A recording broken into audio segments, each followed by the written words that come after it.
우리 말씀 나누도록 하겠습니다. 한번 제목을 같이 한번 따라 봅시다. 성육신의 비밀. 성육신의 비밀.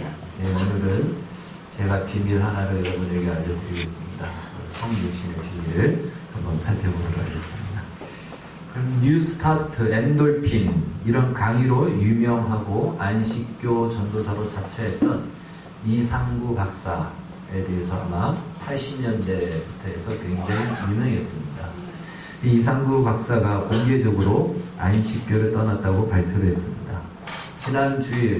지난주일에 안산 상록수 교회에서 34년 동안 몸담았던 안식교에서 내가 왜 떠났는지, 어떻게 떠났는지를 간증 집회를 했습니다. 이상구 박사가 안식교에 대해서 회의를 품게 된 것은 3년 전에 한 사건입니다. 한 3년 전에 한 집사님이 이 이상구 박사님을 찾아왔습니다. 물론 그분도 안식교에서 40년 동안 봉사하고 헌신했던 아주 안식교에서 모범적인 그러한 교인이었습니다.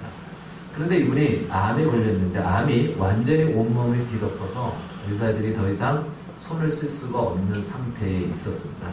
이제 시한부 인생으로 2-3달 정도가 살 수 있는 그러한 상황이었습니다.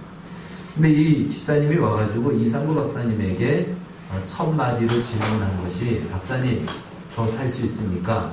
이것이 아니고, 박사님 제가 죽으면 천국 갈 수 있습니까? 라는 질문이었다는 겁니다. 누가 봐도 저분만큼 저렇게 신실하고 저렇게 모범적인 그런 교인은 없다라고 했던 이 한 여집사님이 40년 동안 안식교회에서 몸을 담았는데 막상 죽음을 가까이 두고서는 천국에 대한 이 확신이 없고 불안함에 이 박사님에게 그렇게 질문한 것입니다. 나중에 이 집사님은 완쾌가 됩니다. 이상구 박사님의 치료로 깨끗이 나음을 받아서 지금도 살아서 활동을 하고 있습니다. 그 이야기를 듣고는 이 이상구 박사님이 야, 이게 뭔가 하는 이런 마음이 들었던 겁니다.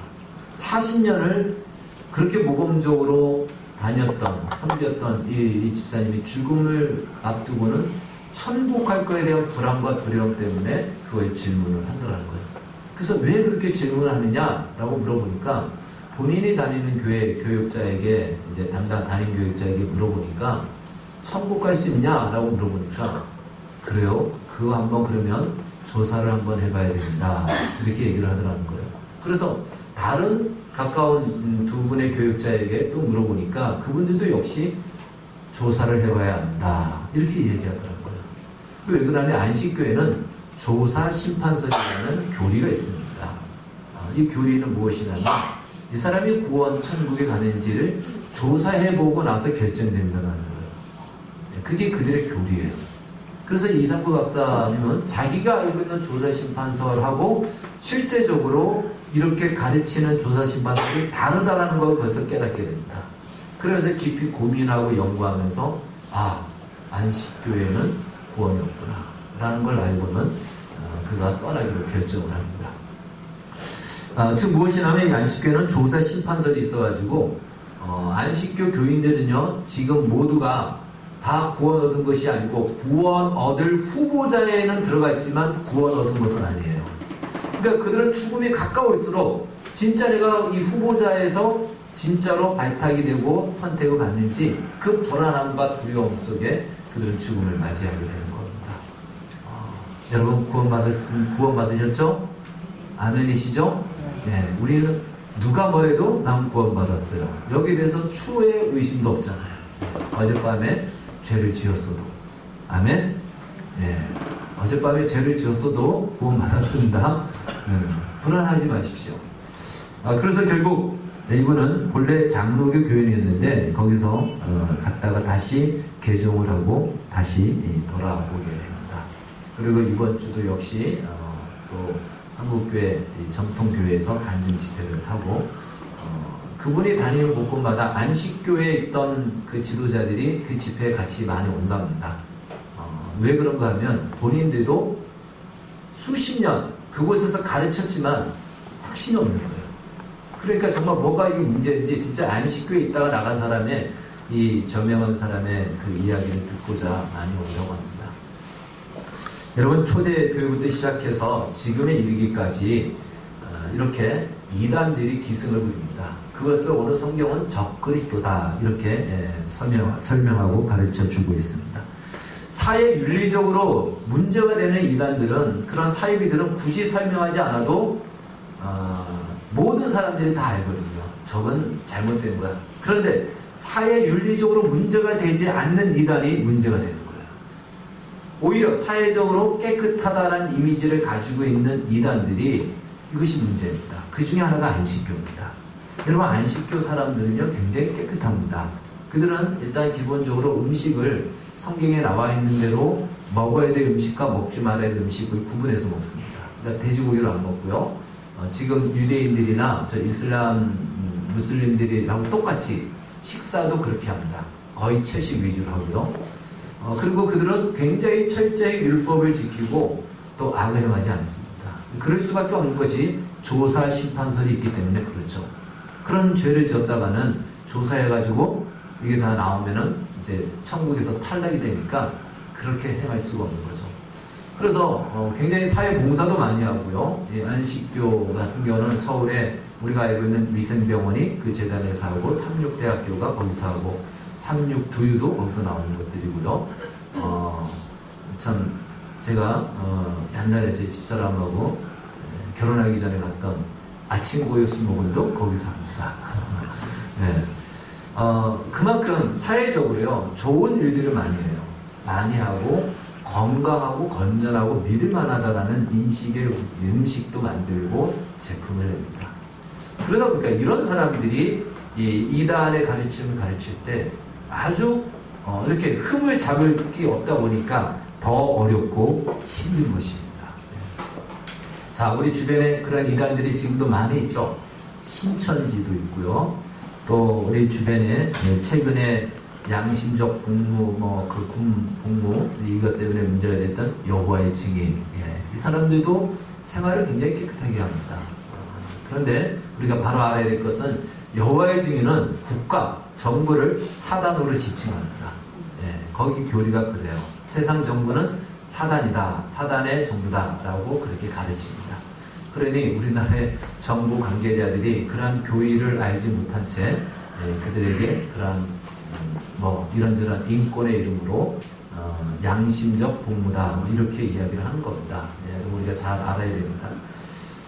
뿐만 아니라 최근에 우리 주변에 있는 하나님의 교회 혹은 통일고 구원파 신옥주 은혜로교회 그리고 최근에는 우리 교단에서 조금 점검하고 있는 그런 또 단체들도 있습니다. 이런 주변에 이런 이단들, 오늘 성경적으로 얘기한다면 적 그리스도들은요 그냥 사회 윤리적인 문제가 대두되지 않는 이 교리적인 부분을 가지고 미혹을 한다는 거예요.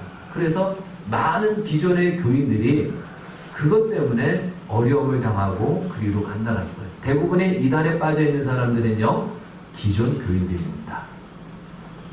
막 새신자가 아니고요. 기존의 교회를 다니던 사람들이 쉽게 이단에 빠지게 됩니다. 우리나라의 이 이단 인구가 대략 한 150만 명을 넘는다고 합니다. 그런데 이제 통계로는 다 기독교 안에 들어가요. 이들이 기독교라고 얘기하기 때문에. 그래서 우리가 기독교 인구를 얘기할 때 이 이단도 다 포함되는 겁니다. 그만큼 많은 숫자가 여기에 지금 빠져 있습니다.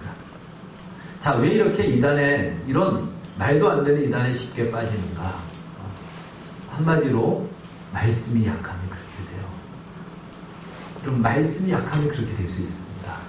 왜 그런가 하면 이 말씀 위에 서 있지 않으면 그들이 말하는 것은요 말씀으로도 이야기하지만 많은 체험과 기적과 은사를 가지고 사람들을 현혹을 합니다.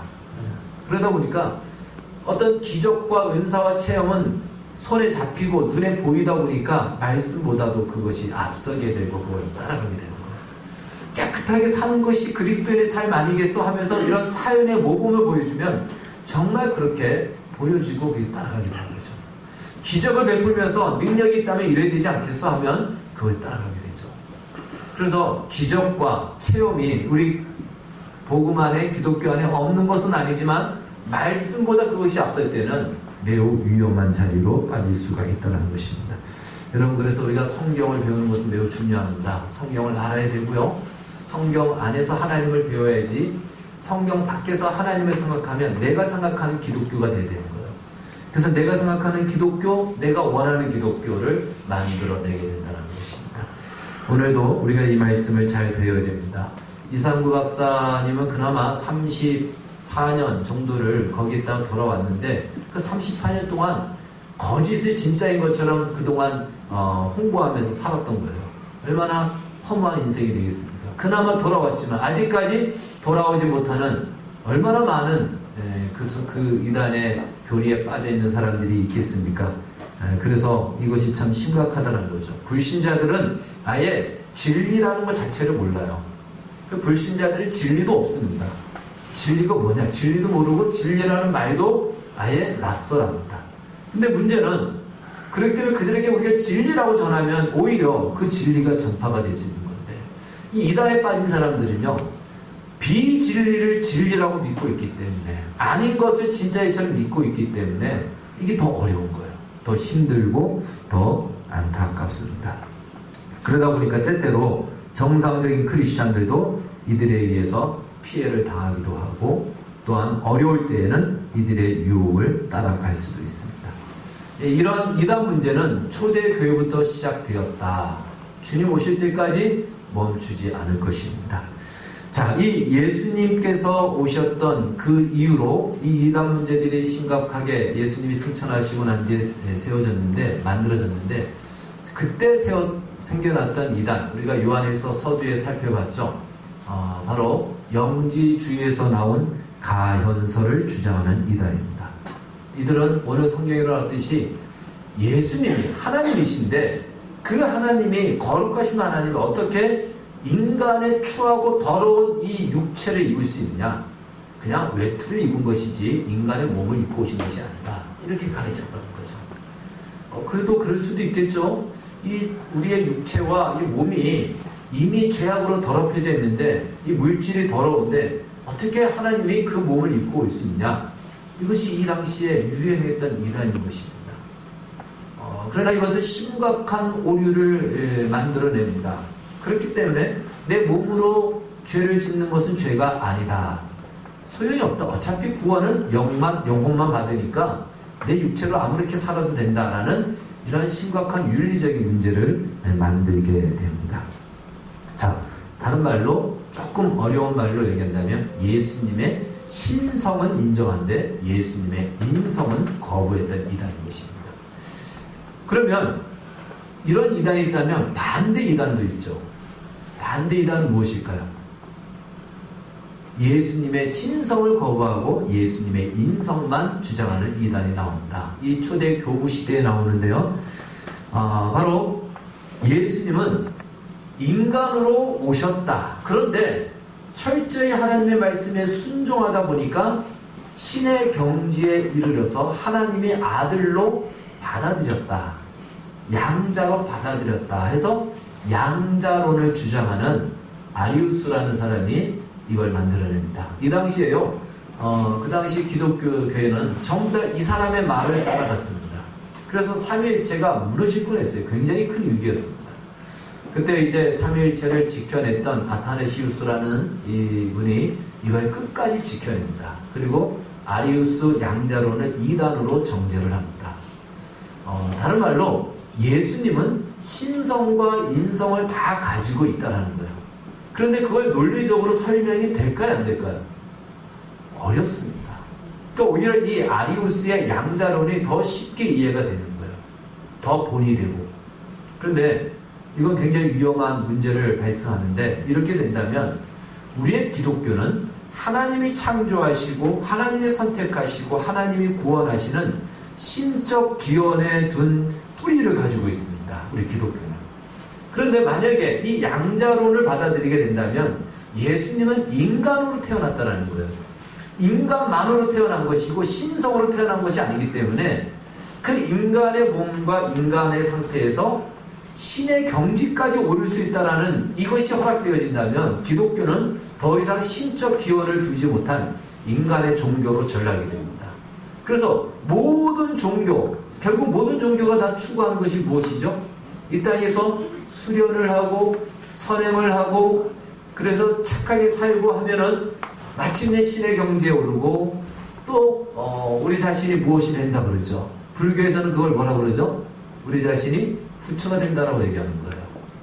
그러면 기독교는 더 이상 여타의 종교와 다를 바가 없는 인간의 종교로 전락이 된다는 것이죠. 그래서 굉장히 큰 위기에 처했던 그 교회사 시대의 상황이었습니다. 하나님의 은혜로 삼위일체가 그대로 그 교리가 지켜졌고요. 예수님에 대해서 이렇게 이 교회들은 정의를 내립니다. 예수님은 참 인간이시며 참 하나님이시다. 다른 말로 예수님에게는 신성과 인성, 양성을 가지신 예수님은 그런 분이다. 100% 인간이시고 100% 신이시다. 반신반인이 아니에요. 반은 인간이고 반은 신이다. 이것이 아니고 100% 인간이시고 인성을 가지시고 100% 신성을 가지신 하나님이시다. 이 우리의 인간의 논리로는요, 이걸 설명해낼 수가 없습니다. 설명할 수 없을 때는 우리가 어떻게 그걸 받아들여야 된다? 믿음으로 받아들이는 거예요. 무조건 믿으라는 이 얘기가 아닙니다.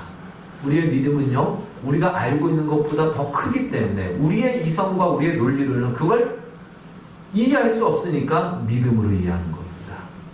그래서 예수님의 이 신성과 인성의 이 부분은 아주 중요하며 이것은 우리가 믿음으로 지켜가야 될 이 내용인 것입니다. 자, 이제 이 말씀을 정리하면서 오늘 이제 주제로 좀 들어가도록 하겠습니다. 그러면 예수님이 왜 참 인간이면서 참 신으로서 오셔야 됩니까? 이 얘기예요. 예수님이 굳이 인간의 몸을 입고 이 땅에 오셔야 됐을까요? 인간의 몸을 입고 오셨다라는 것을 다른 용어로 성육신, 인카네이션이다 이렇게 얘기합니다. 성육신, 따라해봅시다. 성육신. 우리가 성육신을 이제 이렇게 많이 이해를 하죠. 높은 자리에서 낮은 자리에 희생하는 자리에 임할 때 우리의 삶 속에서도 마찬가지예요. 그때 성육신 했다 이렇게 얘기를 하잖아요. 자기의 좋은 지위를 가지고 있음에도 불구하고 어렵고 힘든 자들과 평생을 같이 할 때 성육신한 삶을 살았다 이렇게 얘기를 합니다. 그런데 단순히 그런 측면이 아니에요. 그런 측면으로 예수님이 성육신 하신 것이 아니고 이 성육신 안에는 더 큰 진정한 하나님의 이 비밀이 또 하나님의 목적과 뜻이 담겨져 있다는 것입니다. 그것을 오늘 한번 보도록 하겠습니다. 요한복음 1장에 보면은 이 사도 요한은요, 이 예수님의 성육신에 대해서 이렇게 이야기를 합니다. 말씀이 육신이 되어 우리 가운데 거하심에 우리가 그의 영광을 보니 아버지의 독생자의 영광이요 은혜와 진리가 충만하더라.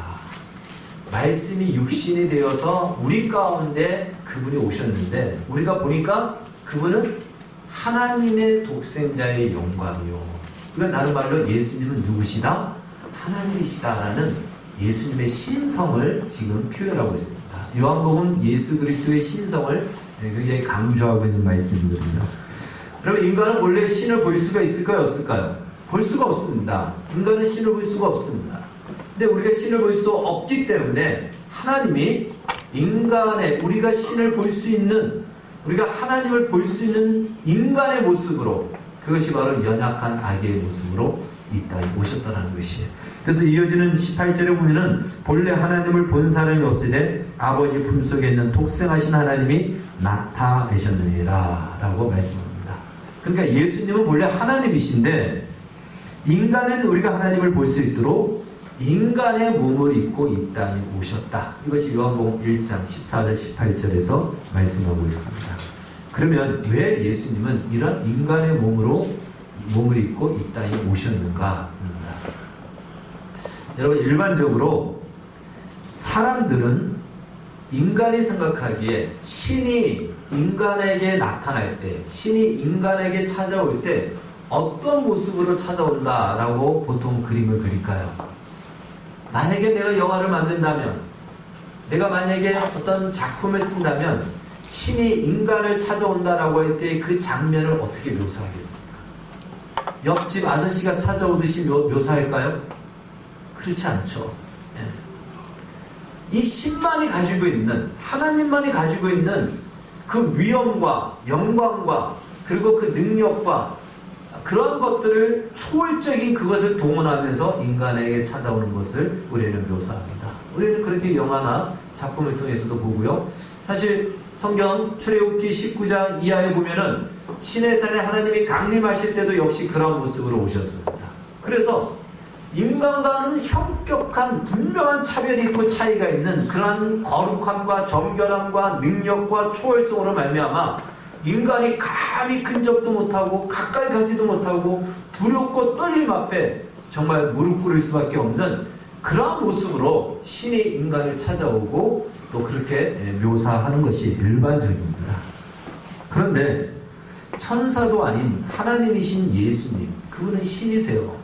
하나님 아버지와 동등한 본질과 영광을 가지고 있는 분입니다. 그분이 성육신하여 이 땅의 모습으로 오셨습니다. 어떤 모습으로?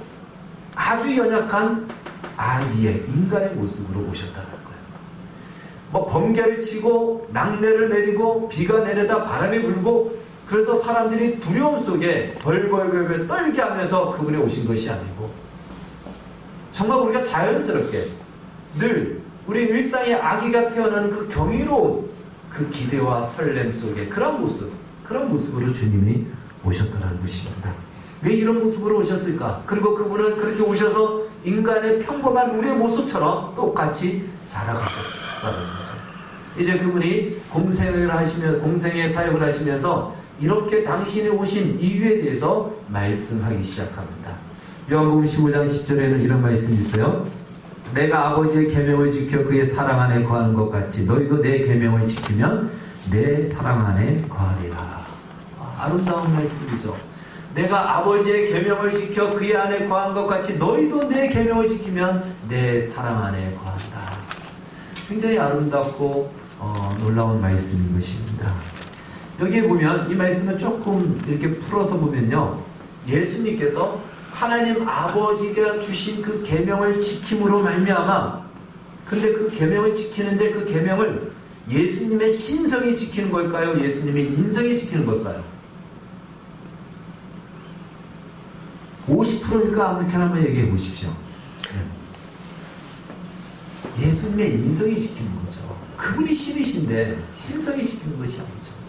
완전한 인간의 모습으로 하나님의 말씀을 지켰다는 거예요. 예수님의 인성으로 이 말씀을 지키는 것입니다. 원래 그분은 신이셨지만 예수님은 우리는 이렇게 생각하죠. 예수님? 우리가 다르지. 그분은 신이시잖아. 그러니까 그 계명을 지킬 수 있는 거지. 그러니까 그 고난을 다 견뎌낼 수 있는 거지. 그러니까 우리와 달라. 그래서 우리는 어떻게 하죠? 나는 지키지 않아도 돼. 나는 인간이니까. 이렇게 생각합니다. 그런데 예수님은 예수님의 신성으로 지키지 않으셨어요. 철저한 예수님의 인성으로 그의 계명을 지키셨습니다. 철저한 그의 인성으로 그 고난을 감당하셨지.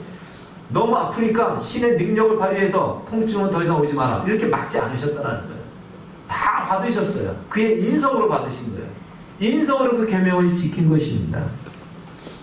한 인간으로서 하나님이 본래 목적하고 원하시는 그 자리까지 이분이 그 계명을 지킴으로 마침내 가신 거예요. 근데 그 자리가 무슨 자리라고요? 하나님 안에 거하는 자리예요. 하나님과 함께하는 자리. 하나님과 영원토록 동행하는 그 자리에 그의 인성으로 그분이 본을 보이신 거예요. 그러 말미암아 우리에게 무엇을 얘기하죠? 예수님도 그 인성으로 그 말씀을 지켰듯이 그래서 하나님과 영원히 그 안에 거하듯이 너희도 나와 같이 이 인성으로 지키신 예수님처럼 이 계명을 지킴으로 비로소 우리가 누구 안에? 하나님의 영광 안에 들어갈 수 있는 자리로 예수님께서 그 물꼬를 트고 문을 여시고 우리를 그 자리로 지금 부르시고 있다는 사실이 요한복음 15장에서 그렇게 선언하고 있는 것입니다. 이것이 원래 하나님이 원하시고 의도하셨던 인간을 창조하시고 목조하셨던 하나님의 마스터 플랜인 것입니다. 내가 너 안에, 너가 내 안에. 나는 너의 하나님이 되고 너는 나의 백성이 되는 이 자리, 이것이 하나님이 꿈꾸었던 하나님의 청사진이었어요. 그런데 인간이 죄로 말미암아 이 청사진을 깨어버렸죠. 근데 그것을 다시 예수님이 인간의 모습으로 오심으로 그 길을 여셨고 그 청사진의 비전과 꿈을 우리에게 주심으로 말미암아 너희가 거기서 머물러 있을 존재가 아니고 하나님과 함께 영원히 그 안에 들어와야 될 존재임을 예수님이 말씀하고 있는 것입니다.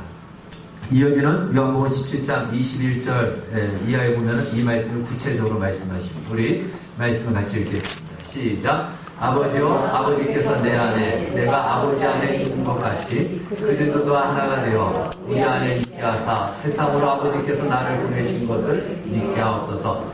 내게 주신 영광을 내가 그들에게 주었사오니 이는 우리가 하나가 된 것 같이 그들도 하나가 되게 하려 함이니이다. 곧 내가 그들 안에 있고 아버지께서 내 안에 계시어 그들로 온전함을 이루어 하나가 되게 하려 하는 아버지께서 나를 보내신 것과 또 나를 사랑하신 같이 그들도 사랑하신 것을 세상으로 알게 하려 함이로소이다. 아버지여 내게 주신 자도 나 있는 곳에 나와 함께 있어 아버지께서 창세전부터 나를 사랑하심으로 내게 주신 나의 영광을 그들로 보게 하시기를 원하옵나이다. 아멘. 여러분 쉽게 설명하면 바로 이겁니다. 성부 하나님께서 예수님을 이 인간의 몸을 육신을 입음으로 이 땅에 보내신 것은 하나님과 성자 하나님, 예수님이 성자 하나님이시죠. 하나님과 성자 하나님이 하나 된 것과 같이 하나됨으로 말미암아 얻어진 그 영광을 그분이 인간의 몸을 입고 오심으로 우리에게 동일하게 그 영광을 나눠주기 위해서 그 영광으로 우리를 부르기 위해서 예수님이 인간의 몸을 입고 이 땅에 오셨다는 것입니다. 하나님께서는 그래서 예수님을 보내심으로 말미암아 우리를 하나님의 영광의 자리로 부르신다는 것이 이것이 하나님의 뜻이다. 이것이 하나님의 목적이다. 그것을 친히 손수 보이시고 행하신 분이 바로 예수님인 것입니다. 한마디로 하나님만이 가지는 그 영광을 그 영광과 충만을 우리에게 나눠주시기 위해서 그 자리로 우리를 부르시기 위해서 성육신을 하셨다. 할렐루야. 여기서는요 여러분들이 아멘 안 하는 것이 너무 놀라워서 아멘 안 하는 거죠. 여기서는 아멘이 큰 소리로 나와야 되고 큰 소리로 나오는 정도를 넘어서서 입이 다물어지지 않는 이 내용인 것입니다. 제가 조금 조용히 얘기해서 여러분들이 아마 조용한 것 같아요. 이건 사실 어마무시한 내용인 것입니다. 여러분 보통 인간들이 종교를 통해서 기대하는 것이 뭐죠? 우리 기독교도 대부분 요 정도에서 많이 멈춰요. 어떤 종교와 신을 통해서 기대하는 것이 무엇이냐면 신이 가지고 있는 능력으로 말미암아 어떤 혜택을 받는 정도, 그 정도를 인간이 종교를 통해서 기대하는 거예요. 그렇죠? 그 정도만 돼도 감지덕지예요. 그 정도도 안 돼주는 사람도 많다 보니까 나는 그런 은혜를 받아서 그런 축복을 받아서 그런 역사가 일어나서 이것만으로도 할렐루야 하는 겁니다. 일반적으로 종교에 대한 기대가 그거고 우리 기독교에 대해서도 대부분 그 정도로 멈춰요. 그 정도로 우리는 간증도 하고 또한 감사도 합니다. 그런데 오늘 성경은 이렇게 얘기하는 거예요. 아야라 그거예요. 그거는 아주 기초적이고 초보적인 거예요. 하나님이 주시고자 하는 것은 한마디로 신의 능력의 한 조각을 우리가 얻어먹는 것이 아니고 신의 자리, 우리가 창조주가 되는 것은 아니지만 하나님만이 계시는 그 반열에 우리를 지금 들어서게 하겠다는 거예요. 그 자리에 우리를 부르겠다는 겁니다. 예수로 말미암아 그 영광의 자리에 우리를 초청하고 있다는 거예요. 우리를 하나님과 같이 똑같은 그 대우와 영광의 자리로 부르고 있다는 것입니다. 여러분 이건 말도 안 되는 얘기죠. 믿을 수도 없는 내용입니다. 근데 이것이 성육신의 비밀이요 성육신의 보험인 것입니다. 근데 우리는 아니요 그건 너무나도 크다 보니까 너무나도 말도 안 되는 얘기다 보니까 아니요 우리는 그냥 당신의 능력으로 말미암아 우리에게 베풀어지는 그것으로 그 편린적인 것, 그 조각적인 것으로 우리는 만족합니다. 그렇게만 주세요라고 우리는 멈춘다는 거죠. 근데 주님께서 말씀하십니다.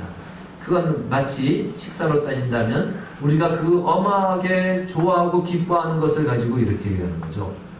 그건 에피타이저야. 너희들 에피타이저만 먹고 가면 안 된다. 내가 상을 마련했다. 내가 잔치를 마련했다. 그런데 에피타이저만 먹고 잘 먹었습니다 하고 가버리면 그거는 그분이 준비한 풍성함과 그 영광과 충만을 제대로 알지도 못하는 것이다라는 거죠. 여러분, 성육신이 바로 이러한 비밀과 이러한 내용을 우리에게 가르쳐주고 있는 것입니다. 만약 이 정도가 아니라면 하나님이 굳이 예수님을 성육신으로 보내시지 않으실 거예요. 하나님의 능력으로 얼마든지 번개를 내려다치고요. 그리고 가난한 자를 부하게 할 수도 있고요. 재물의 복을 갖다 몰아놓을 수도 있고요. 우리 얼마 전에 소래포구에 젓갈 사러 갔을 때 방어회를 먹었습니다. 우리 목사님께서 방어가 이만하잖아요. 이만해요. 방어 크잖아요. 근데 우리 영상에도 봤듯이 자기 포항의 김상태 집사님 쓰러져가는 교회당 짓기 위해서 하나님 제발 좀 사용해달라고 그랬을 때 그분의 그 그물 어장에만 그냥 어장에 이쪽도 있고 이쪽도 있고 이분 거는 여기 중앙에 있는데 방어들부터 오면 중앙은 잘 안 오고 양쪽으로 간다는데 이 방어 그물망에 그리고 방어를 잡기 위해서는 그물이 통로가 요 정도 된답니다. 이리로 들어가서 못 나오는 거예요. 그래서 그 그물 안에서 잡혀 있는 거예요. 근데 이만한 이 구멍으로 그 방어들이 이만한 물고기, 두께도 이런 것들이 한 번에 몇 마리가 잡혔다면 2,500마리가 잡힌 거잖아요. 그러면 말 그대로 한 마리씩 거기에 들어가야 되는 거예요. 2,500마리가 줄 서서 들어간 겁니다. 한꺼번에 들어갈 수 없는 거예요. 그런 일이 얼마든지 하나님이 가능하게 하신다는 거죠. 베드로의 물고기 그 잡는 거 가능하다라는 거예요. 여러분, 우리는 그런 일에 놀라고 감사하고 기뻐합니다. 소중합니다. 정말 중요하기도 하고요. 근데 하나님은 말씀하시는 거예요. 내가 그것 때문에 성육신한 것이 아니라고.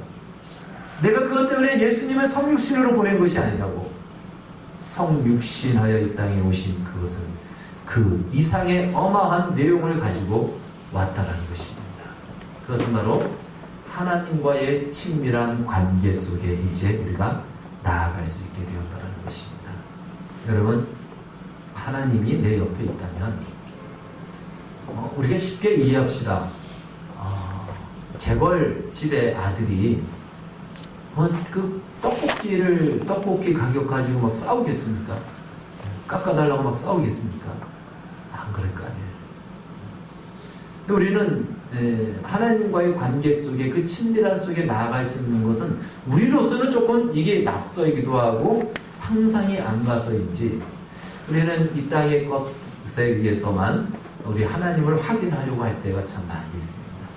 주님이 오늘 성육신의 이 말씀을 통해서 우리에게 가르쳐 줍니다. 예수님이 인간의 모습으로 오셨다라는 오늘 본문의 이 내용이 가지고 있는 그 함축적인 포함된 내용이 무엇이냐? 이제 우리가 하나님과 같은 그 자리, 그 어마한 천군 천사도 갈 수 없는 그 자리에, 영광의 충만의 자리에 우리가 초청받고 있다는 사실입니다. 이것이 우리에게 허락된 약속이고 축복인 것입니다. 여러분, 이제 하나님과의 이 관계, 이 친밀한 관계가 될 수 있다는 것이 얼마나 큰 은혜며 성육신의 비밀이며 엄밀히 말해 그 외에 다른 모든 것들은 사실은 성육신 없이도 이루어지는 그 모든 것들은 초보적이고 기초적인 것들이다. 성육신 없이도 그 정도가 될 수 있다면 성육신을 하심으로 우리에게 주어지는 영광과 복은 얼마나 크겠습니까? 그걸 생각하라는 것이죠. 그래서 하나님과의 관계를 여러분 저 멀리서 방관하는 입장에서 늘 그 관계를 바라만 보고 거기에만 머물지 마시고 우리 각자가 어느 누구를 위해서가 아니라 우리 모두를 위해서 주님이 오셨기에 친밀한 관계 속으로 나아갈 수 있는 자격과 길이 열렸음을 기억하여 하나님과의 관계가 항상 100m 앞이 아닌 바로 내 옆에 내 앞에 주님 계심을 기뻐하고 그 자리로 나아가고 하나님과의 관계를 소중히 여기고 기뻐하는 우리 모두가 되어지기를 예수님의 이름으로 축원합니다. 기도하겠습니다. 주님 감사합니다. 우리에게 이 성육신을 통해서 주께서 의도하시고 목적하신 것이 무엇인지를 가르쳐 주셔서 감사합니다. 이 어마한 내용들을 우리가 다 헤아리지 못해서 우리는 여타의 사람들처럼 하나님의 능력에 그 능력으로 말미암아 주어지는 부스러기 같은 그 은혜에 우리의 인생과 시간과 목적을 두고 살아갈 때가 얼마나 많이 있는지요. 부스러기 같은 그 은혜도 귀하고 소중한 줄 압니다. 그러나 더 큰 은혜로 더 큰 약속으로 우리를 부르고 있다는 이 사실을 기억하여 하나님과의 관계가 더 친밀해지고 가까이 나아가는 우리 모두가 되어지게 하여 주시옵소서. 예수님의 이름으로 기도하옵나이다. 아멘.